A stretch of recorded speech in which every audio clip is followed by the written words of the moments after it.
We're having technical issues still. Test, test.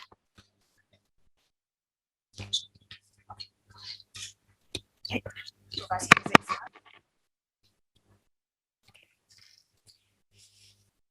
What's 5? The Special Initiative for Training and Employment must also adapt to new circumstances. I'm very curious to hear how those involved are dealing with these challenges in reality, and how the opportunities for economic development and employment prospects in the African partner countries are being used. Thank you very much, and good luck to you. Thank you very much, Mrs. Eid, Dr. Eid. That was a great introduction, and thank you also for the questions that you raised. And we would like to take a look at these questions during this event. I would like to point out a change in our program right now. Due to an urgent appointment, Mr. Secretary of State Jäger will not be able to participate in the event as a whole, but nevertheless, we're very happy about the fact that he prepared input for the development cooperation and the special initiative employment and training. Let's talk about him. He has been state secretary since 2018 in the federal ministry. Before that, he was state secretary in Baden-Württemberg for the Ministry of Interior, Digitalisation and Migration. He has experience from the free private market as the head of the Global External Affairs and Public Policy at Daimler AG, Mercedes-Benz between 2008 and 2013. So he is going to enrich our discussion with respect to the interface of development policy and economy. Mr. State Secretary, we're looking forward to hearing from you, and we're looking forward to getting to know more about digitization in development cooperation and the training and employment initiative. Thank you very much. Yes, thank you very much for the introduction. I am very much sorry that I can't join you for the whole time. But at the moment, we are very busy. We do have many conflicts, and our schedule is quite tight. This is why I am just here for the beginning of the event. And I would like to touch upon a few aspects of this topic. You will see that I'm quite that I agree with Dr. Eid. I'm very happy to be here today and to participate in this interesting event organized by the German Africa Foundation. And it's not the first time, of course, but we do have a close cooperation, a good partnership, and also in terms of content, we do share different ideas. And I would like to wish you a very warm welcome. So first of all, ladies and gentlemen, members of the German Bundestag, members of the diplomatic corps, ladies and gentlemen, your excellencies, and of course, you ladies and gentlemen, experts. It is a pleasure to be here today, and it is also my pleasure to be able to discuss this topic. So at the moment, many things are shaped by the COVID-19 pandemic. This is why we come together digitally and not physically. But this is influencing our work, impacting our work and yours as well, I guess. But nevertheless, and also helped us improve digital work, also in the German Bundestag. So also the German government is working in a digital way. This is why the pandemic has also its good parts. Let's say it's an innovation driver, and this is not only the case in Germany and Europe, but also in Africa. So in our African partner countries, regarding our experiences and observations, I think you have understood quite early, even earlier than we did, that digitalization represents a huge and enormous potential. And there are digital business models and creative applications almost everywhere in Africa. And the last trip I undertook before the COVID-19 pandemic, I went to Kenya and we had a look at a DigiLab. And it was impressive indeed and very interesting. And also in this field, we do have corporations at at eye level, so to speak. So we are equal partners. And these activities are very interesting, and also the developments. And they are interesting due to diverse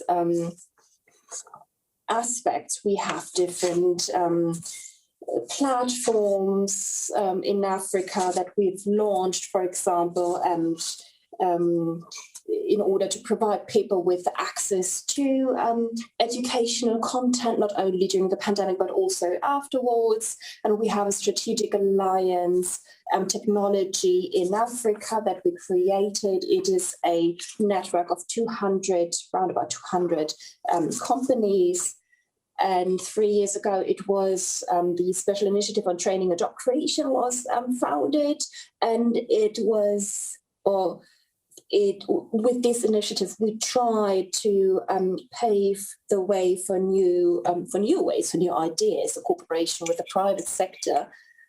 And we try to take up the opportunities lying in the digitalization and in the digital sector of the world of work, and we try to boost it. And it is necessary, indeed. And Ms. I just talked about it. In Africa, we do have a huge need of round about 20 million new jobs that are needed in Africa every year.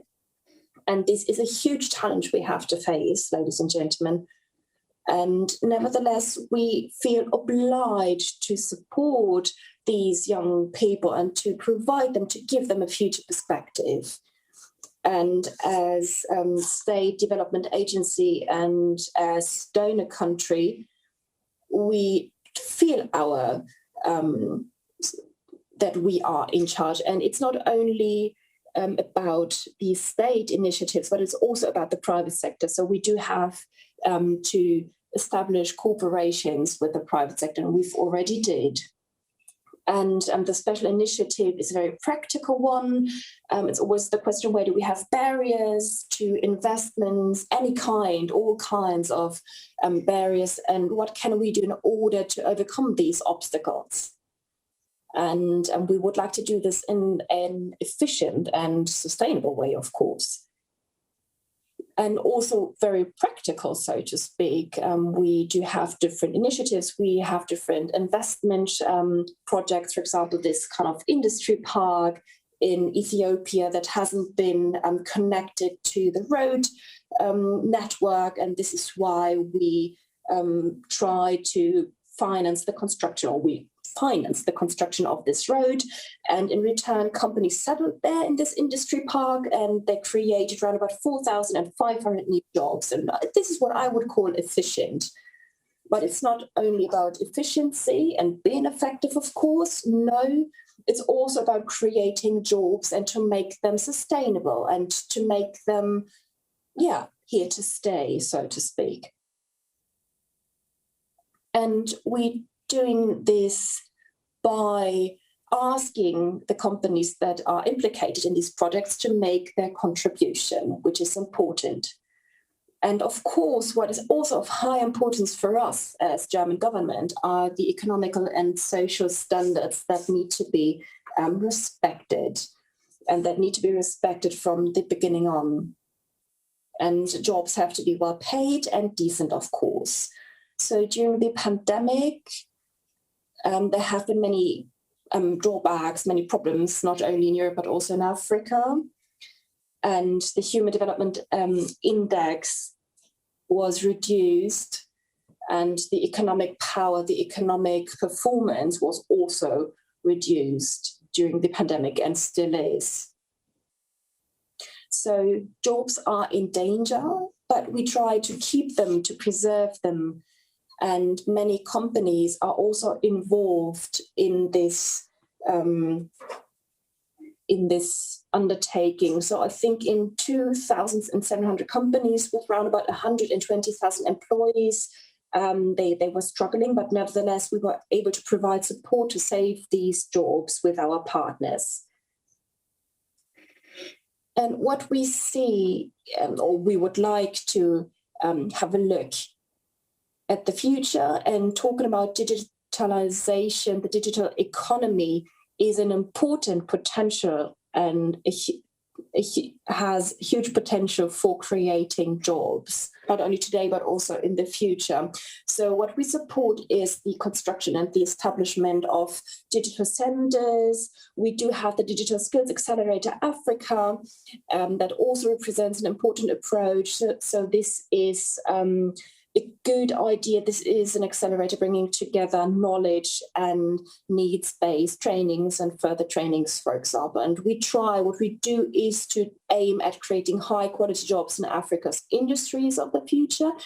How do we finance this? I would like to introduce one instrument, one tool. This is the Development Investment Fund that has been established in 2019 during the meeting of Chancellor Merkel and the African heads of states or heads of government. And with 1 billion euros, the fund will promote and support projects creating added value in Africa, so jobs, environmental protection, local development. And the first pillar is Africa Connect. So we grant loans at attractive conditions to German and European companies via the first pillar of the fund, that is Africa Connect. So 100 million euros are available to do so. And until now, approximately 9,000 jobs have been created or saved or secured thanks to Africa Connect. And the second pillar of this Development Investment Fund is Africa Grow, which pools fund approaches and thereby grants access to loans to small and medium-sized enterprises and startups in Africa. And this is also a program, as I've already said, for startups.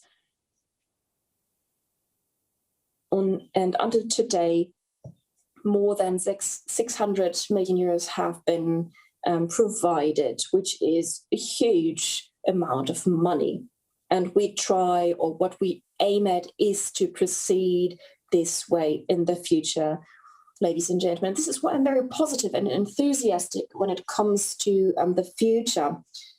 And we are, as German government, we are determined to achieve our political goal of creating 100,000 good jobs in cooperation with companies via the Special Initiative on Training and Job Creation. And I would like to underline the silver lining on the horizon, which is a study of the Jacobs University Bremen. And the study showed that German companies are more positive again, and that they plan on resuming their activities in Africa soon. And as Federal Ministry for Economic Cooperation and Development, we would like to support those companies with the new innovative approaches, such as the Special Initiative on Training and Job Creation. And I'm very happy that we touch upon this topic today and that many people are interested in this topic. And this makes me quite happy. And I wish you a great discussion. And be sure, ladies and gentlemen, be assured that our ministry is definitely on its way, and that we would like to work consequently on creating jobs in Africa, especially for young people, in innovative areas such as digitalisation, the digital sector, etc. We would like to open up new opportunities. And thank you very much for this nice event. Thank you very much, State Secretary. That was really interesting. Thank you very much for providing us an overview of high quality jobs in Africa, and thank you very much for participating despite all odds. So Mr. Jäger is about to leave us, but nevertheless, ladies and gentlemen, you will have the opportunity to ask questions to a representative coming from the BMZ. We are sorry because at the beginning of our event there have been problems with the English live stream. There have been technical problems, awfully sorry, but now it works. So before starting with our discussion, we prepared a little survey for you, ladies and gentlemen, because we would like to know the following. Do you think that the digital economy has the potential to become or to be a game changer for the African labor market? You can choose between yes, no, and I don't know. And now we would like to ask you to cast your vote. And then I would like to start with the presentation of our panelists. Joanna Rotich is an international, highly respected social entrepreneur, and as Mrs. Ide already said, she's the recipient of the German Africa Award 2019. Because she was a pioneer and she showed us how innovation can contribute to the development of the African continent. She was the co-founder of the open source platform Ushahidi, and she revolutionized the international information flow. She is a member of the board of different companies, and she is currently working on the fintech company Boya Limited. So very warm welcome to you, Mrs. Rotich. I would like to take a look at the results of our survey first. So I hope that it is also shown on your screens. 76% of our guests are of the opinion that yes, digital economy has the potential of being a game changer for the labor market. 18% are unsure and 5% are skeptical. Mrs. Rotich, what is your opinion on that? Our viewers seem to think that there's large potential in the economic digital economy. And since you are an entrepreneur and co-creator of the digital revolution in Africa, what opportunities do you see for the African labor market in the digital service sector, and what are the biggest challenges? Thank you very much for inviting me to join you for this conversation. Thank you for the introduction. It's very kind. I think one of the things that privileged to have been a part of is the adoption and the realizing of the possibilities around connectivity, around the digital revolution. And one of the things that I continue to be grateful for is the opportunity to continue to explore how that could create more jobs, could have more impact in society. And to answer your question, I do believe that the digital economy is now part and parcel of the infrastructure of many African countries. There are obviously varying levels of connectivity, but if we count mobile broadband, then we're seeing upwards of 80%, or at least in Kenya, it's almost 90% coverage when it comes to connectivity. So the digital economy is the bedrock of future economic development. I think some of the opportunities that I'm seeing is obviously is the growth in the knowledge workers. People who are able to contribute to companies or do their work remotely or mostly using intellectual capital or their skills in that particular way. So that part of the economy will continue to grow. And also the service economy. As we've seen over the last 20 years, we've seen a lot of growth in the financial services industry, the transport industry, retail. Actually, the digital economy has touched all facets of the economy as an enabler. So it's integral and just part of the fabric of people's lives, not only in Kenya, but I think in also other African countries. And in terms of challenges, there are challenges, like I mentioned earlier, about varying levels of connectivity. Some of the connectivity initiatives have been improving, but in some countries, that continues to be a challenge. So connectivity and affordability of that connectivity, we are seeing people who are being left out of the digital revolution, not because they don't want to or they're not interested. It's just because maybe they're not able to afford the devices that would help them to be full participants as creators in this type of economy. So that's, I think, one of the continuing challenges. However, by and large, we're seeing large adoption rates, not only of mobile technology, but technology tools as a whole.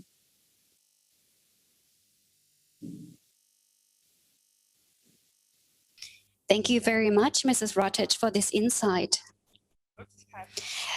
What a great insight on opportunities and challenges. I would like to talk to our next expert on that, about that very same issue.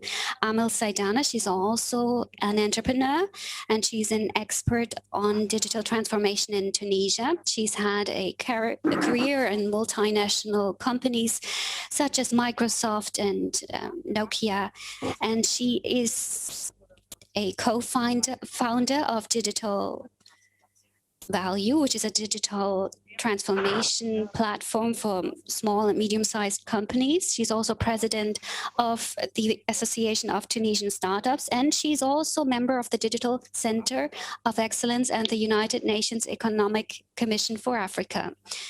So, Mrs. Saidani, a very warm welcome. So you've had many years of experience in the Tunisian startup scene. What employment potential do you see, especially for women in the digital sector? And talking about the challenges that Mrs. Rotich talked about, what kind of support, what policy measures do companies need with respect to digital economy in order to harness their potential in full? Thank you, Mary, very much. Thank you for the introduction, and thank you for having me here. I'd like to continue on the challenges mentioned by Juliana earlier. You know that Africa is actually very diverse. There are many Africas within Africa. So the challenges in North Africa and specifically in Tunisia might be a bit different. So it's less on the infrastructure side. So the connectivity is actually quite good in Tunisia. However, Tunisia is challenged by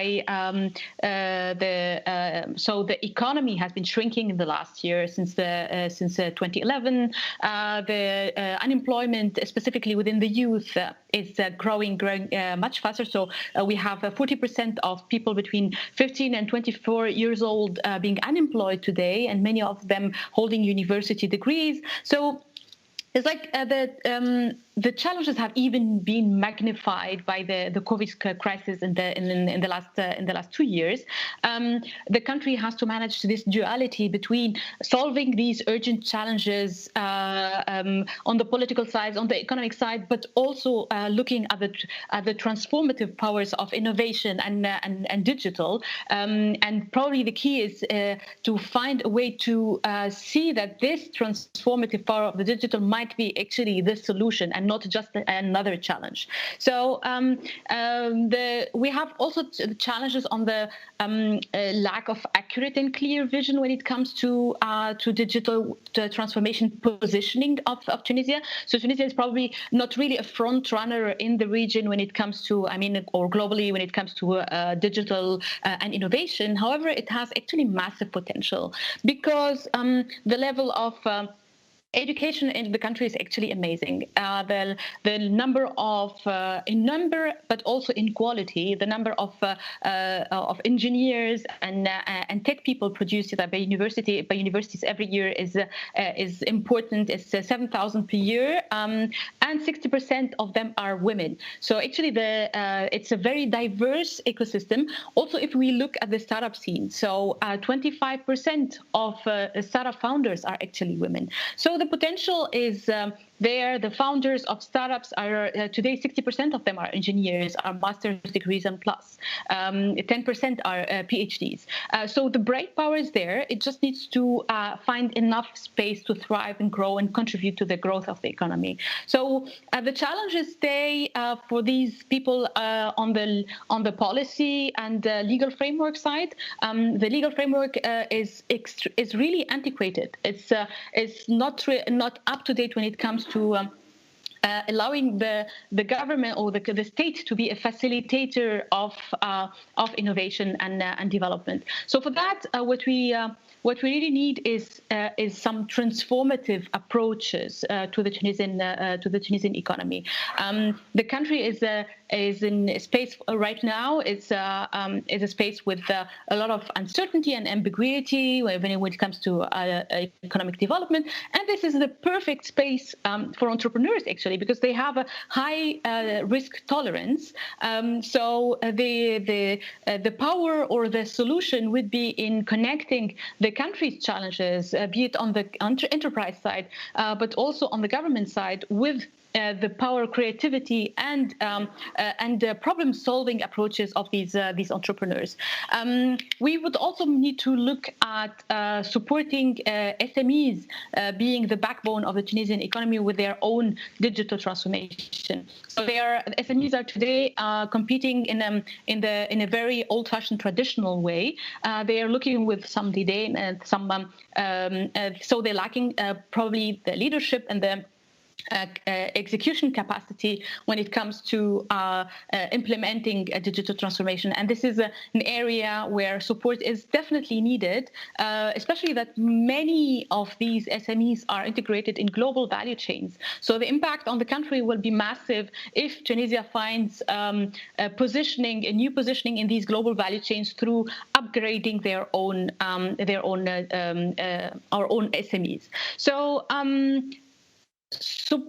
support, how can these startups and SMEs reach their full potential? Of course, the ingredients are easy. They are the same for startups everywhere in the world, accessing markets, accessing the right adequate funding, and having the right conducive environment for them to grow and thrive, because it takes a full ecosystem to grow proper startups and not just some of the ingredients. So it has to be the right match of ingredients. And then you asked me about women. So women is a key ingredient in Tunisia. Because as I mentioned earlier, the women are 60% of the university graduates, of the tech university graduates. However, the potential is not yet fulfilled. Many of these women actually stay in entry-level positions. Only 5% of tech companies are led by women today in Tunisia. So the pipeline is there. The pipeline is very important, but there is a gap between the pipeline and the reality. So there is a lot of work that needs to be done, because everything that's good for diversity is good for the society and good for the economy. This has been, of course, magnified by the crisis. So any crisis challenges first. So women are very much challenged during the crisis, and the question we should ask ourselves today, be it in Tunisia or in the rest of the world, is that we have actually a male-led COVID crisis response, because 84% of national COVID crisis task forces are actually led by men. So we are living today in a world that is designed by men. So a post-COVID world that is designed by men. So maybe there is some work that needs to be done there.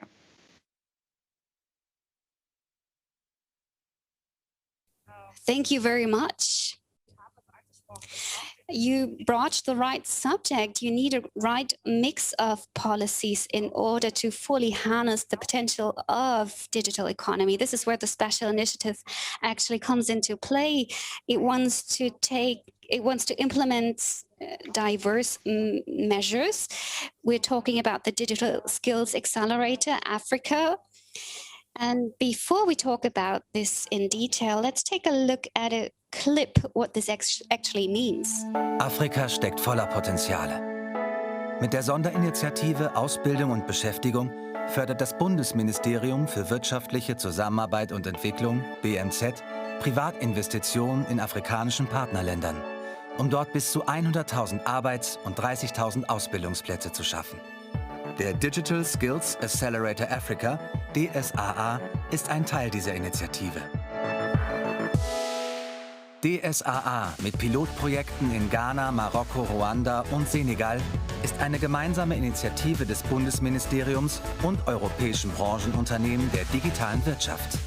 Education in Ghana is not skill-oriented, and not a lot of people have access to the relevant training that will help them to build their own businesses. Partnerships such as the one with Amalitech are opportunities for solving the problem of unemployment for young youth. And I look forward to more of such corporations so that we can solve the problem of unemployment.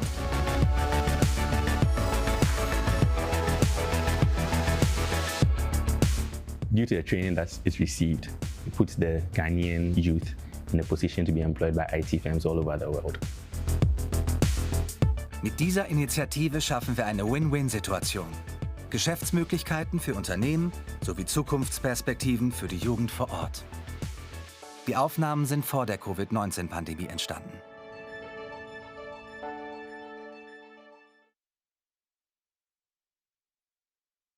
Yes, thank you so much.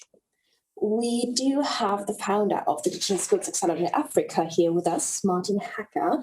He has been working for over 30 years in the field of IT and digital technologies, and he has already founded and led, and successfully founded especially, and developed several companies in the field of digital services. And with his non-profit company, Amalitech, he would like to create 10,000 jobs in Africa, and he would like to bring to work young Africans. Hello, Mr. Hacker. So you're here today. Thank you very much for joining us. And we've just seen a little clip that in cooperation that you support the special initiative, and together with other companies in the industry, you started the Digital Skills Accelerator Africa. And we've already heard some information about this accelerator in Africa, and you also founded the Amalitech Training Academy in Ghana, and you initiated this this training academy in order to train IT talents on site. Why do you think we need a digital skills accelerator in Africa, and why do you think German companies should invest in the training of African IT specialists or recruit them? Yes, thank you very much for the invitation. So first of all, before I start talking about Africa, I would like to shed light on the situation in Europe. So we have 57,000 non-occupied jobs in Europe. And I think there will be problems, or there will be up to 2030, we will talk about 1 million of jobs. So we have a high need of skilled labor. And especially medium-sized companies do have problems to find young talents, to find the respective talents and the respective resources, and to recruit them and to implement their successful digital transformation programs. And when we have a look at Africa, it is a completely different picture. We have 2 million young people every year in the African countries leaving or graduating from universities in the IT area, and they are seeking jobs. And this is why I combined these two topics. So the need in Europe and the huge amount of talents in Africa. And we've already heard this, as my colleague said. So there's high potential in Africa. So this is why we said, okay, we need different companies. We need to join forces. We need to bring them together. And we have to overcome the obstacles and reduce the barriers when it comes to the entry or the access to the African continent. And we would like to reduce these entry barriers. And in general, I think this is the task of the DSSA, and we receive support. And the first results show we have started 1 year ago in the respective countries. We have been able to create jobs. We have been able, after a respective training, we have been able to recruit young talents. We are able to offer them sustainable and well-paid jobs. And we did all of this by having an interesting agenda. And we've already talked about Amalitech.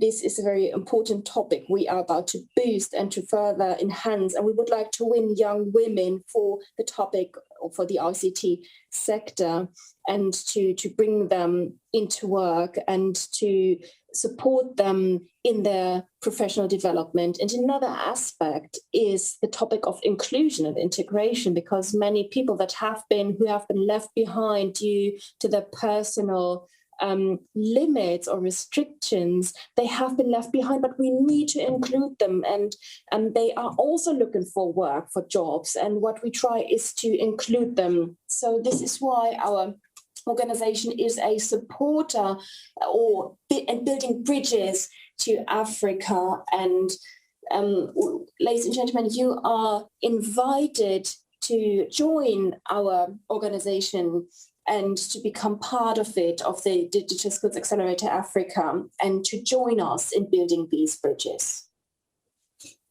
Thank you very much for this introduction, and thank you very much for this call to join this initiative. We will come back to this later, and what this means for your, and what the pandemic means for your company. And now I would like to turn to another important area of the digital economy, digital businesses and services, the big question regarding funding.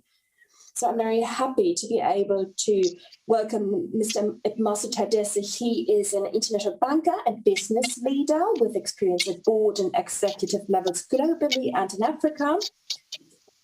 And he has been in charge of different funds of international organizations and the Development Bank of Southern Africa. And now he is currently the Group Managing Director and Chief Executive of the Eastern and Southern African Trade and Development Bank, the TDB Group. So, Mr. Tadesse, a warm welcome to you.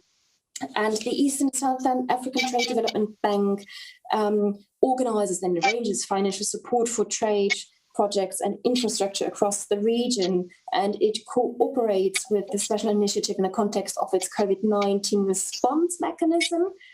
And I will come back to this later.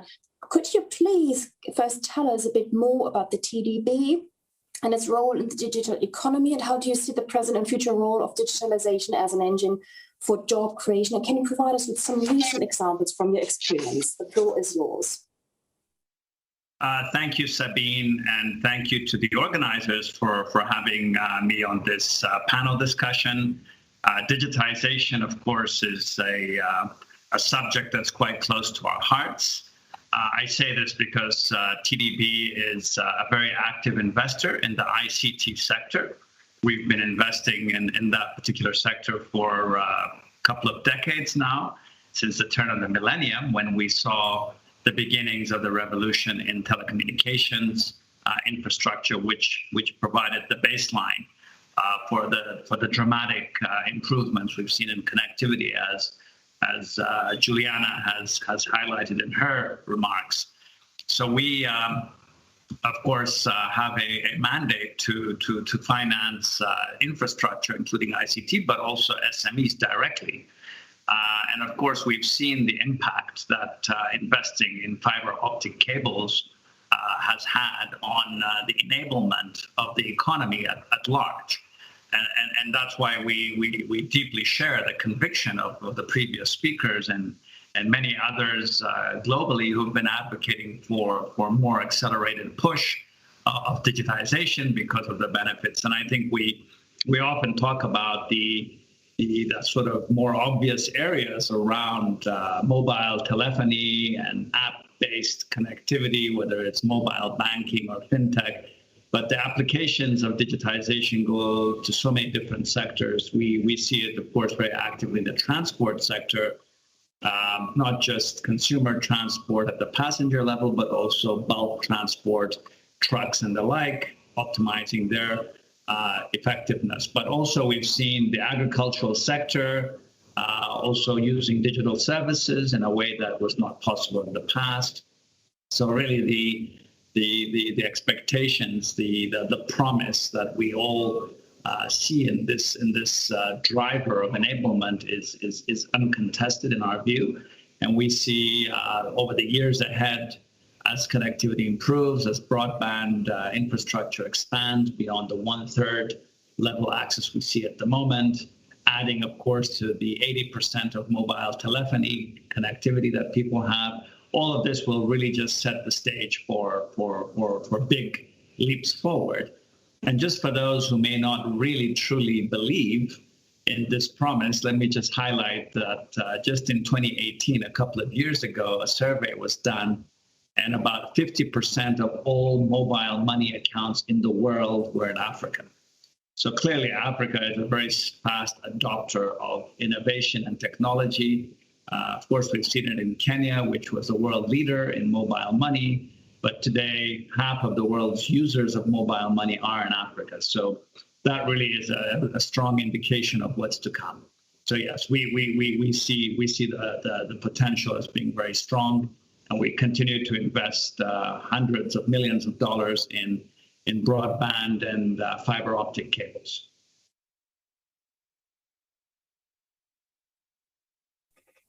Thank you very much. So this represents huge trust, and you trust the digital economy. And now, as we have heard more about the framework conditions, Ms. Saidane, I would like to come back to you. So let's take a look at your concrete cooperation with the special initiative in Tunisia. What activities are currently being implemented and what is in the pipeline? And you, as a founder and representative for Tunisian startups, what is your assessment of the special initiative's contribution on the Tunisian business ecosystem? So what do you think? Great. Thank you, Sabine. One of the key aspects that are on the practical, operational, on the ground might be challenging for Tunisia and the government is actually the capacity of execution. And this is where comes the support of the special initiative, and where it's really being very precious right now for Tunisia, supporting with quick and then quick and to the point actions. So I actually wear several hats in the ecosystem. One of them is actually being part of a government committee that gives the Startup Act labels. It's a label for innovative and scalable startups that gives them access to special advantages to accelerate their growth. And this is being managed by a government agency that is closely supported by the special initiative by the Digital Transformation Center in Tunisia, supporting with growing new and existing enablers or programs in the startup ecosystem, but also funding mechanisms to fill in the gaps in terms of adequate funding for startups. Some funding mechanisms were there to save some startups who were actually threatened by just vanishing, disappearing during the COVID crisis. And then on the association side, on Tunisian startup side, so we are closely working in very close partnership with the Digital Transformation Center in Tunisia, being our main partner, supporting in professionalizing the association, but also implementing programs when it comes to supporting women entrepreneurs, to advocacy for change in the startup ecosystem, but also several programs that can support elevating the startup ecosystem in Tunisia. One of the key other aspects where we are collaborating is also a new project named Tech 216. It's now a different topic. So Tech 216 builds actually also bridges to the German ecosystem. So because one of the challenges, one of the opportunities we should go after is actually building bridges between the German economy and the capabilities and potential offered by the Tunisian economy.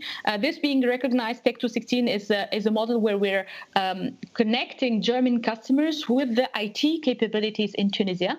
We're focusing on outsourcing right now, since Tunisia has a very interesting track record when it comes to outsourcing tech IT outsourcing, especially towards the French market. And Germany is lacking exactly 100,000 tech IT experts today, and the trend is exponential. So the question is, how can we build such a sustainable bridge? And what we've noticed by discussing with German customers is that Tunisia is not even on the radar when it comes to tech collaboration.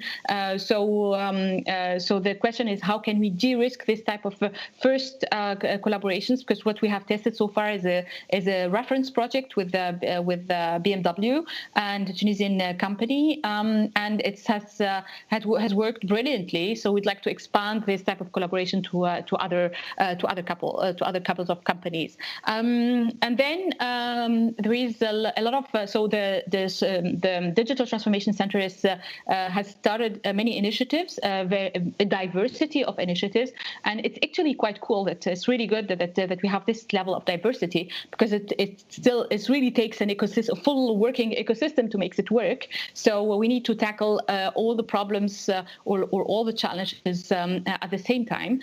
One of the key areas the Digital Transformation Center is working on is also the digital SME, so supporting the SMEs in their digital transformation. So if we look, for example, at the Chinese response to COVID, we'll see that one of the pillars has been actually supporting 10 million SMEs with their digital transformation. And Tunisia is not any different. So it's the SMEs are really the backbone of the economy. So if we don't support these, the economies will continue to be challenged and to lose jobs.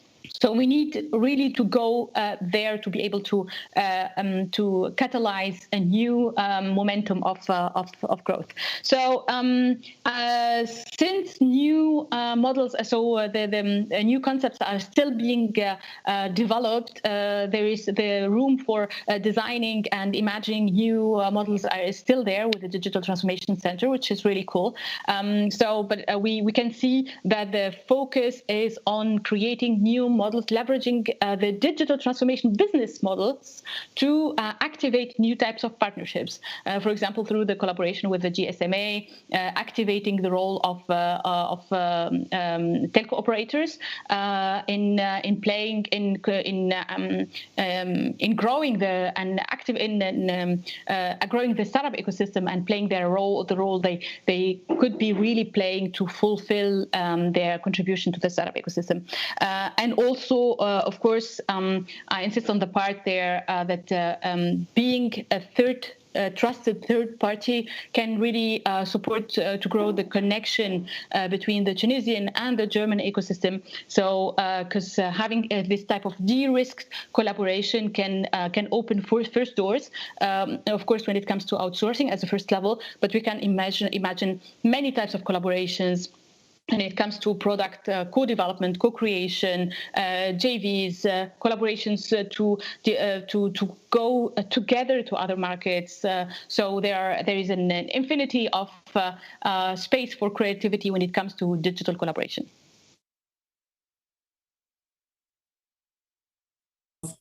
Thank you so much.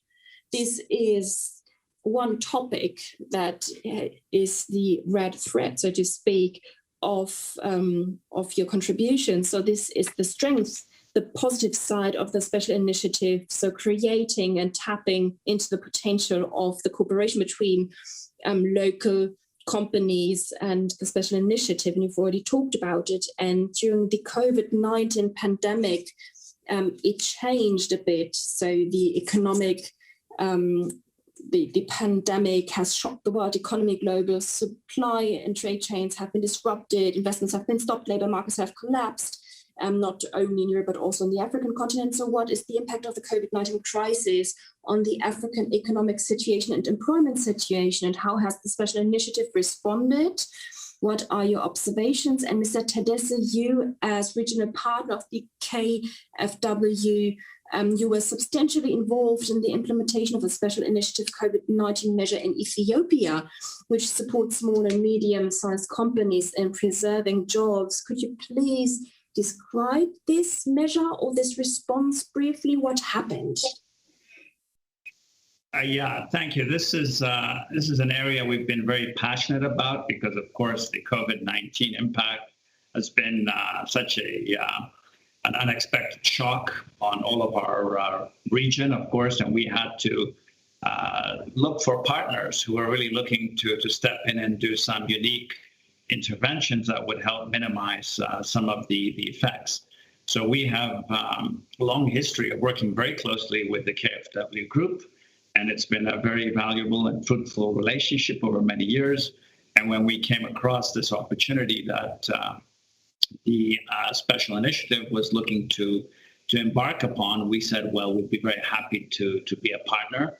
And so we became the project manager for this intervention that would look to reach out and support 1,000 plus SMEs in Ethiopia that, of course, were affected by the pandemic.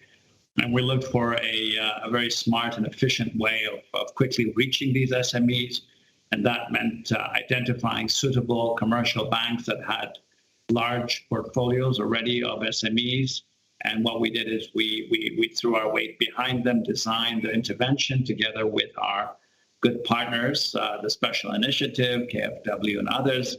And of course, we launched this initiative, and it's been under implementation now for several months.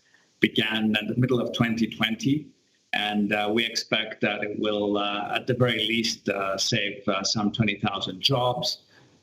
But maybe even more. And if you look at how many families are affected by those jobs, the multiple, of course, is much greater than just the headline number. So yeah, it's been a very valuable experience for us working with the Special Initiative. We have seen it being very, very well received by the various partners who we work with in Ethiopia. And of course, Ethiopia is the second largest country in Africa by population. And we, of course, felt that this kind of early stage intervention would also model future similar activities to follow from various other partners. So yes, it's been a very good experience for us, and we look forward to doing more with the Special Initiative and, of course, our German partners across the board.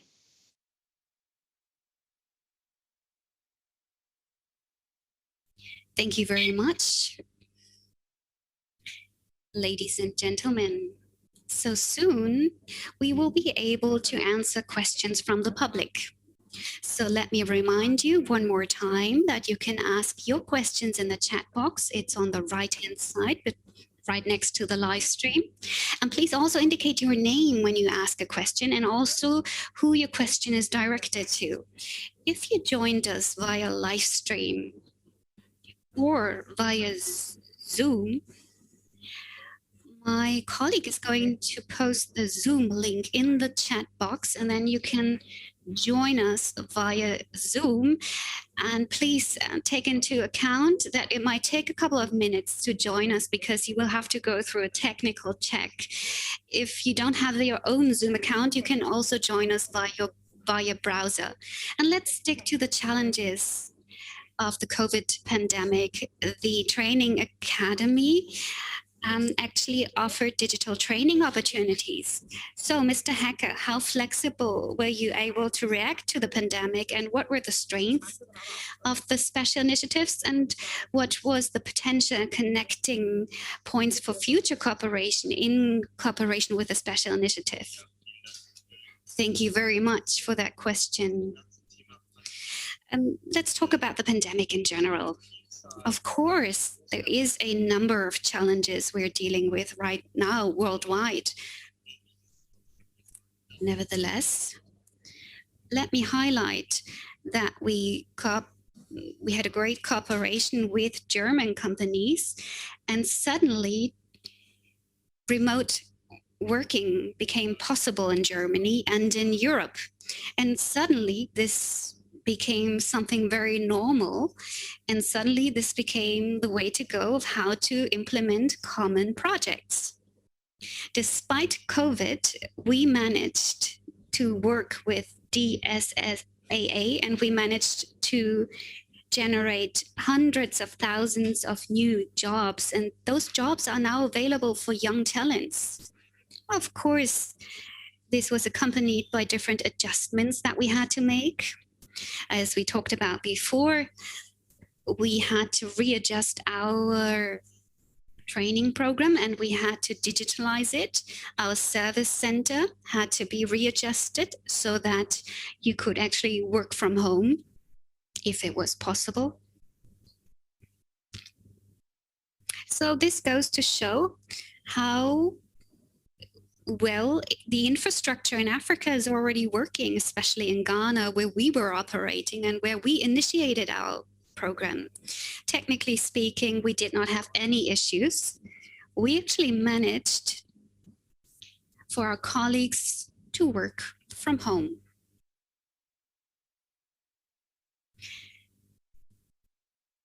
So talking about challenges of COVID, this is something that we experienced to be as very favoring, and it really helped us out. We managed to establish and expand Amalitech. We managed to expand in the US as well. And with our with the SI initiative, we managed to have a lot of success. Now, looking forward, we are quite ambitious for the next years to come. We want to generate thousands of jobs, and additionally to the ones we've already generated. So right now we are conceiving new projects and developing new projects. We are very confident that we will be able to do that in the years to come. Let me give you 2 examples from the top of my head. Right now we are developing a freelancer platform. This will provide young African entrepreneurs to join European markets, where they will be able to advertise their skills on the European market and to get in touch with European companies, and ideally to be hired by European companies. I mean, at the end of the day, this is the goal we're pursuing. We really want this economic cooperation that should be implemented. Furthermore, we think that the DSAA and Amalitech in particular actually make sure that we have more and more high quality jobs that come into existence. So this means that right now we are in this process of really further developing our young talents. I mean, we have to actually label it as a global challenge. I mean, Africa is competing against India, with India, whatever you want to call it. They try to be successful in the long run. So this is why we are very happy that we managed to get a very strong partner in the framework of the special initiative. We have a lot to do, and that was just, I mean, I've mentioned it before, all of the companies are invited to get in touch with us, to approach us. We really hope to have more and more partners on board to achieve and build a strong bridge with Africa. We really want to spur that project. Thank you very much. Thank you very much, Mr. Hecker. Well, you really do have indeed ambitious plans. So despite the pandemic, you remain confident. That is great to hear. Mrs. Rotich, I would like to talk to you one more time. So we've heard it before. Economic sectors with a high degree of digitalization are generally considered to be employment intensive. In the wake of the COVID-19 crisis, the digital economy did prove to be particularly resilient. Certain sectors like e-commerce even showed growth in Africa during the pandemic. In your opinion, in this devastating COVID crisis, is there somewhat like an opportunity for advancing the digital sector and digitization on the African continent in general? And from what you've heard today, how would you assess the special initiatives approach in this regard? Where do you see additional potential to achieve the aims of the special initiatives objectives in digital economy in Africa? Thank you very much. I do think that there's a lot of opportunity. I think one of the things that we saw with the pandemic is that we had rising demand in some cases, and in the Collar Rally, there was disrupted demand. So, for example, we saw a rise in demand for financial services and payments. that are largely contactless and cashless. So we saw a lot of improvements there, and also a response from the regulatory environment to make it easier for people to make mobile money payments or to expand the wallets that are available. We also saw rising demand in terms of connectivity, with more people wanting better connections to their homes since they're working from home. We saw rising demand around education, particularly online education or even mobile-based testing and learning systems. So that also opened up more opportunities for startups in that space. And last but not least, we saw rising demand in entertainment, because people were not going to the movies. Largely, streaming services became more popular. And then different ways of getting food. Delivery services also saw an uptick in demand. Communication companies saw a lot of demand, and then also healthcare, with people wanting to access advice about their healthcare either on mobile or online. Some of those services also changed. So those a lot of opportunities, in as much as we've seen a lot of devastation. When it comes specifically to the digital economy, I think one of the things that came out of the pandemic is a deeper appreciation for what SMEs provide to the economies, because many of the SMEs actually drive employment for many countries. And with the COVID pandemic, we really realized that things can really ground to a halt if SMEs are not operating. So I think that points to an opportunity to provide direct support, or to work with aggregators or companies that are providing the link between SMEs and opportunities. So I'm actually in Kenya, and one of the companies that I greatly admire, and they actually launched during the pandemic, the company is called Scale. I mentioned them because the drive to include digitization and to use software as a service models to solve for big problems continues to be a clear opportunity for not only current companies, but future companies. So there's still a lot of problems that need to be fixed. The key thing is to work with companies that are trying to fix those problems for SMEs. And because those SMEs are key employers and employment generators for the economy. So Scale does, it has a really great platform that allows women-owned SMEs, youth-led SMEs, and people with disabilities and other SMEs to be able to make their tender application process easier. So that points to the fact that we do not need to relent when it comes to using digital tools for solving problems in the procurement space, in the government tech space, in the civic tech space. In all the various places where there are problems, we should not relent to figuring out what are the possible digital solutions. The other opportunity is around training. I'm really inspired by Digital Lions out in Turkana, which is a very rural area in northern Kenya. I mention this because training needs to continue to be as accessible and as inclusive as possible. And I say inclusive, that means geography, that means gender, that means experience, that means many different things.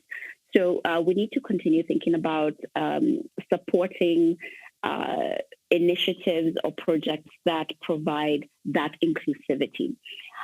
We're very inspired by Tunisia. It was really great to hear from the panelist who was talking about Tunisia, and we're very inspired by the regulatory environment that clearly is enviable, because we would like to have a startup bill in Kenya, and there are plans. Before COVID happened, there were plans to try and create something like that in Kenya. So continued cooperation, collaboration, and sharing between borders can really help us to create a better future for all of our various countries. And the inspiration is truly something that is important for us because it points to our leaders' need to pay attention to the great ideas and ways of implementing that are happening in Tunisia and other African countries. So that's really incredible. And then last but not least is just this idea of direct support to SMEs. It's really great to hear about the work going on in Ethiopia with Admasu Tadesse. I think that continues to be really important because not only do SMEs need investment when it comes to from the infrastructure side and reducing the cost, but I think also this idea of helping the SMEs to weather black swan events like the COVID pandemic. We need to put in place some sort of relief mechanism or at least a safeguard for SMEs to be able to weather these types of adverse events. And thank you very much for that particular question. I think the last part of that question is the special initiative. I think if they added some sort of support system for black swan events, because no one would have seen that COVID could have happened. I think, but generally speaking, it's a fantastic initiative that covers business, chambers of commerce, startups or companies themselves, and then also NGOs. I think it's a really great approach, and I really wish it included Kenya and East Africa, and I hope that that can also be included in the near future. Thank you very much for including me in the conversation.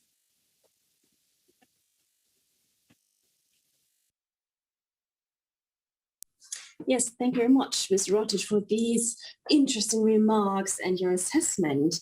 Now, we would like to come back to you, ladies and gentlemen. And first of all, I would like to welcome, coming from the BMZ, the head of the Special Initiative Department, Ms. Rüdiger Vorberg. She is here. And if you have questions, ladies and gentlemen, do not hesitate to ask your questions. So you can also join us live. So you have this link that is pinned in your chat, in the Zoom chat, and we are awfully sorry that we can't bring in all of you, but nevertheless, we try to deal with some questions. Now, I've already have some questions available from the chat. So one question to Mr. Hecker. So in which kind of companies in the framework of the DSAA, the trained people find work? And how about the funding of the Mali Tech? And I will collect a few more questions, and then we can start with answering these questions. And then we do have another question. So to what extent the special initiative closes or overcomes the digital gender gap? Are there specific projects in this field? And one question that is directed to the head of the department, Ms. Rüdiger Vorberg, I guess, coming from the Sudanese embassy regarding a potential participation in the special initiative. So what about the special initiative? Is it also open for other countries, or is the special initiative only implemented in the respective countries or in the countries named? So Ms. Rüdiger Vorberg, maybe you can start. Yes, thank you very much for the interesting contributions and for the interesting questions regarding the question coming from the Embassy of Sudan. So at the moment, we concentrate on specific partner countries, but I think we will extend the special initiative. So please contact us and to see with our colleagues whether there is potential or not. And I think it's important that our colleagues dealing with your region, with your country, so with Sudan, that they know that you are interested, and maybe they can tell you something or provide you with information regarding what you need. And now I would like to pass the floor to give the mic to Mr. Hecker. Thank you very much for this question. So regarding the first question, so the companies we work together with in Europe are typical technology companies, software houses, digital agencies, companies that have big problems, that suffer from the big brain drain or the lack of skilled labor in Europe. And this is why they see the opportunities and they would like to seize them. And what we do, or what we need, are young talents, so that Mali Tech colleagues from Ghana join them in working together in their teams. Regarding the funding of the Mali Tech is a non-profit limited company, so a German GmbH, and it is part of the special initiative, and we receive money from the special initiative, and we do have, or there are money generated by the service center in Ghana, and these turnovers are used, or this money is used to finance the company, but all the extra money that is generated goes back to Africa, to social projects, is injected into social projects in Africa. And we also deal with the topic gender, and our aim is 50% of our employees should be women. And we're not there yet, but nevertheless, this is our objective, our target, and we definitely have to implement, we have to take measures in order to be able to work in this field. And it has something to do with accommodation, with support, and the second aspect is the topic of inclusion, of integration. And we invest in technologies providing inclusion in order to include young people who are hearing or visually impaired, and we would like to integrate them, of course, and we would like to recruit them.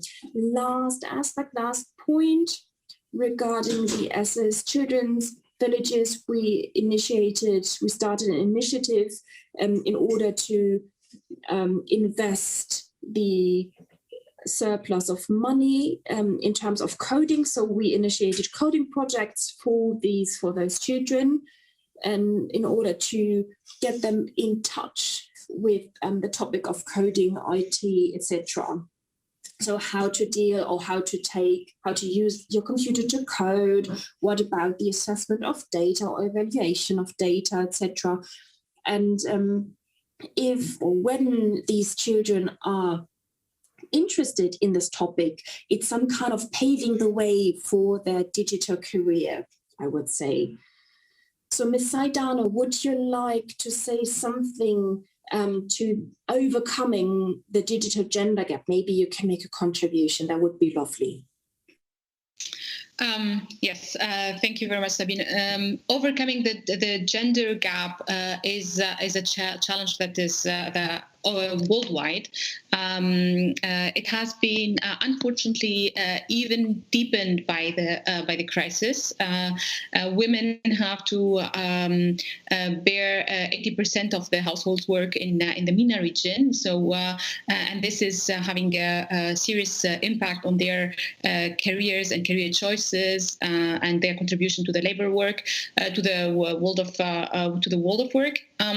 Many of the jobs that have been cut during the crisis are actually led by women. So the question is, how can digitalization and this type of initiatives contribute to bridging this gender gap? Of course, having in the special initiative, for instance, having the gender KPI or factor as a transversal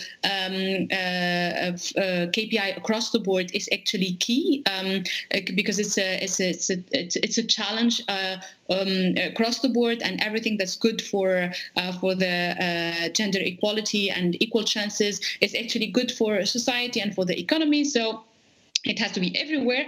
However, this is not sufficient because very often when it's just one among many of the KPIs, you just tend to check it somehow.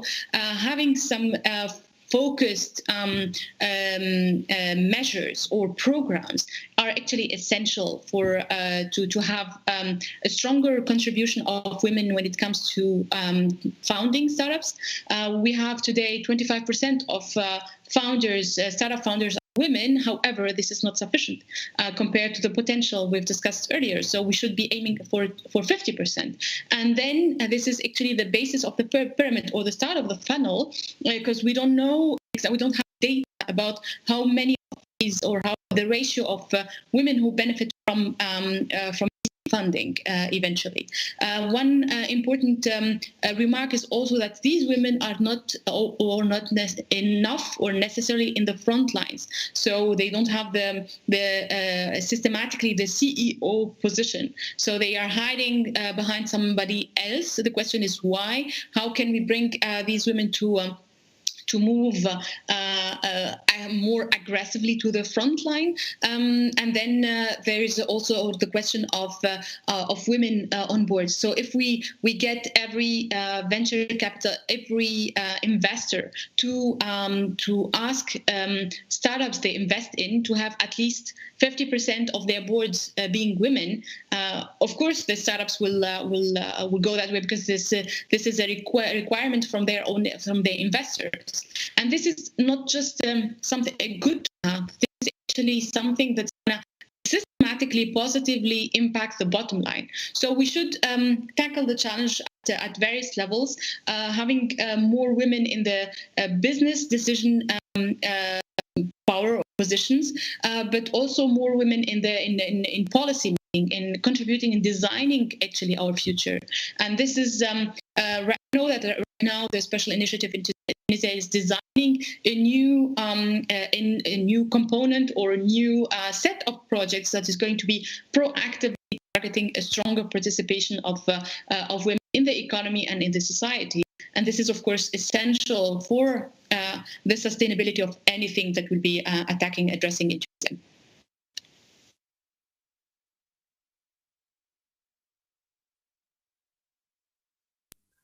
Thank you very much. That was really interesting. Ms. Rutic, maybe you would like to come back to this question, but there's also another question directed towards you.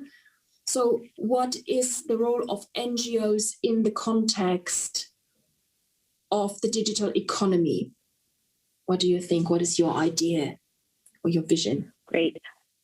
So let me mention, just to add on to what Amel said about the gender question, I absolutely agree. And I think just to add on to that is initiatives that encourage the pipeline of women technology talent, women entrepreneurs, and really encouraging not only the startup side to be as inclusive as possible, but also to encourage companies that have an imperative around board composition. Like Amel said, that it's important that this also comes from the funding perspective, that companies that are diverse and inclusive are seen as investable, because the data has shown that including women at leadership levels helps with resilience, with future-proofing, and also just making sure that the company is able to have a full picture of its work and its impact. So I would just add to that. And there was a recent announcement by one of the big telecom companies here, Safaricom, where as part of their reporting of their results, they actually report on the composition of women in their leadership. So companies like that, it's something to recognize and to continue to push for in all the various partnerships that are forged with this particular job initiative. And then also just supporting women founders and co-founders as they navigate entrepreneurship. There's lots of opportunity there to offer. And this does not need to be women-to-women support. It can be top leaders in whichever field, supporting women entrepreneurs in that particular sector and helping to support them. And also, last but not least, is opening up doors for women-led companies.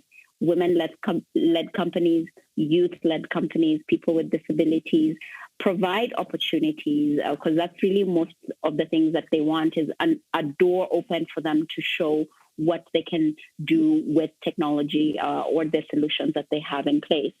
And the question that was asked is the role of NGOs. I think one of the things that NGOs have a really great opportunity to do is to push the envelope when it comes to civic technology. What are the ways that the relationship between citizens and governments can be made more efficient with technology? I think that's a really big opportunity, because participation in the relationship, either if it's activism about issues or collating information, like what Ushahidi is doing under the leadership of Angela Odwar and her team, they are using technology to get a fuller picture of emerging issues, be it COVID impact to elections issues coming up or whatever. So the role of the NGO here is to continue to deliver on their mandate, and if they can do this with technology and helping to make the interactions more efficient and based on data, or to allow for data gathering, I think it's a fantastic opportunity for NGOs to continue with that push around civic technology and ensuring that government technology is also evolving. It's 2021. We really should have better ways of doing public participation on key policies. We should be able to push for the startup bill that we want to do in Kenya to look more like what we've been inspired by Tunisia. There needs to be better ways of doing these things, and I really believe that technology can offer that opportunity and possibility. So, yeah.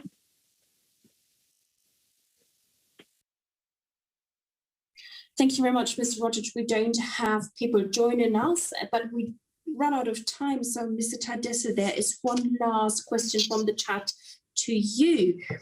So how do you choose? How do you select the companies you work with, you collaborate with? What are your criteria? Well, there's a number of ways to do that, but I think for us, we realized that time was of the essence because the sensitivity of the shock. And of course, we wanted to reach these SMEs quickly. So we approached existing banks who already have very large portfolios of SMEs, banks that are quite specialized and focused on that segment. And of course, we were able to very quickly work with them to identify the SMEs that they already have on their books, who, of course, they follow closely, being the regular bankers at a smaller level in terms of the throughputs, that is. And so we worked through partner institutions who we normally work with on trade finance activities, but we of course knew that they had an SME portfolio. And we had smart conversations with them, and we realized we could very quickly reach a large number of SMEs without having to go through, original due diligence and screening and the like that takes quite a bit of time. So yeah, we leveraged existing institutions that we knew were quite active and already had a very large number of SMEs with them. Similarly, we worked with microfinance institutions who we've also known over the years. And we've extended them special guarantee programs and schemes that would allow them to double up their outreach to existing types of clients that they would normally look to impact. And that was another way of quickly doing that. That was not through necessarily the special initiative facility that we're managing, but we did that through a different program that we have at TDB.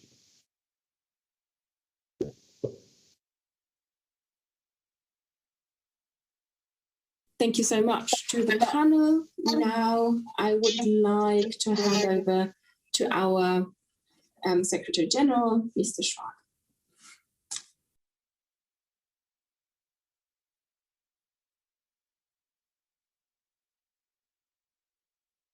Thank you so much, Sabina, and I'm sorry that we have to end now, that we have to stop our interesting panel, but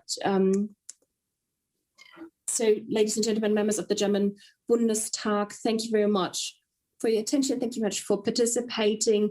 And I would like to thank our panelists, Mr. Hecker, Ms. Saidan, and Mr. Tedis and Ms. Rotich. Thank you very much. And it's a pleasure to have you here, Ms. Rotich. It is a great pleasure to have you here because we, as the German Africa Foundation, we would like to cooperate in a more sustainable way with our laureates. And I think we did quite well today. And you are specialists in your field, and it is great for us because we, the organization of this event has been very intensive, and I would like to thank the German Federal Ministry for Economic Cooperation and Development and our partners. I would like to thank our partners and our colleagues, Larissa Flüger, for her work. Thank you very much. I think our efforts paid off because for me, especially three ideas have been of high importance. So first of all, digitalization is an opportunity to create or to meet the high need of jobs in Africa, and we can support the African continent. So it is key to work in this field, and I think it's necessary in Africa, but also in Germany. So the COVID-19 crisis can also represent a chance. It might be trivial, but nevertheless, what we've heard from Tunisia, that high connectivity is of high importance and that a great pool of well-trained or skilled labor is important. Third aspect, third take, learning, is what Mr. Hecker said, that there's a high need of IT loving kind of experts or people in order to create this great pool or bigger pool of IT specialists and experts. And this is, I think, a good idea, and I think we can definitely contribute to this objective. Another part or another aspect, and I would like to sum up or to wrap up, is our next event will take place next week, Wednesday, 10 o'clock, so 10 a.m., regarding Tanzania and the situation in Tanzania after the president's death. And maybe you would like to join us, ladies and gentlemen. I would like to wish you a lovely afternoon and hope to see you soon. Bye from Berlin.